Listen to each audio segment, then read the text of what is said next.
నా ఇష్టం. పార్కు తొవ్వ మరవాల. ఏమనుకుంటున్నావు? కుర్చీ అంటే ఏమనుకున్నావు? మనిషి మీద పడి గుద్దల మైపు కదా మాట్లాడమని దూరం ఉంటే వినబడదా వీళ్ళకు? కూర్చి తాత అంటారు. ఉరి వేస్తా, ఛాతి మీద మోకాలు పెట్టి ఉరేస్తా. మంచి మంచోళ్ళకి మడత పెట్టా. కుర్చీ సీఎంలోనే మొట్ట మీద పెట్టా. నువ్వెంత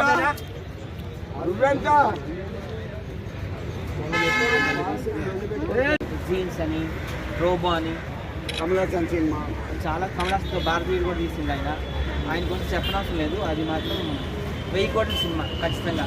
ఓకే, అయితే ప్రతి సంక్రాంతి బాలీబాబు గారిది అంటారు కదా, పెద్ద సినిమాలు వస్తున్నాయి. అరే దూరం జరగయా, ఏం చెప్తాను మీద పడతావు ఎందుకు?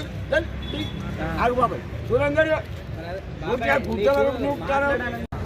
సంక్రాంతి ఆయన సినిమాలు కూడా బాగుంటాయి. ఆయన సినిమాలన్నీ ఫ్యామిలీ డ్రామాలన్నీ కూడా ఆయన సినిమాలు కూడా హిట్ అవుతాయి. ఆల్రెడీ ఆయన పాటలు కూడా నేను రిలీజ్ చేశాను. ఆయన సినిమా కూడా హిట్ అవ్వాలని కోరుకుంటాను. తెలుగు వాళ్ళం కాబట్టి తెలుగు వాళ్ళ అందరి సినిమాలు హిట్ అవ్వాలి. ఎట్లుందని ఆఫ్టర్ లాంగ్ టైం ఒక తెలుగు అమ్మాయిని ఇప్పుడు సపోర్ట్గా తీసుకుంటే ఒక స్టార్ హీరో పక్కన అంజలి గారిని తీసుకొచ్చారు కదా, ఏం చెప్తాను? అంజలి గారు గతంలో చాలా మందితో చేస్తారు కదా, అంటే పెద్ద హీరో. అల్లు అర్జున్ సినిమాలో కూడా డాన్స్ చేశారు, సూర్య గారితో వేశారు, తర్వాత వెంకటేష్తో కూడా వేశారు కదా. వెంకటేష్తో కూడా సీతమ్మ వాకిట్లో సినిమాలు చేసి ఆమెకి ఫస్ట్ టైం కాదు, కానీ చాలా హ్యాపీ. తెలుగు వాళ్ళకి కూడా మంచి మంచి అవకాశాలు వస్తున్నాయి కాబట్టి హ్యాపీ. అయితే ఈ సంక్రాంతికి ఎవరి సినిమా హైలైట్ అవుతుందంట? ఎవరి సినిమా అంటే నేను చెప్పలేను. నేనైతే బాలకృష్ణ ఫ్యాను.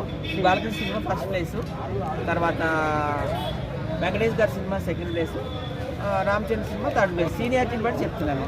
నేనైతే Balayya fan. Okay, thank you అన్న. Thank you. పొలిటికల్ తీసుకొద్దాం అనుకుంటున్నాను.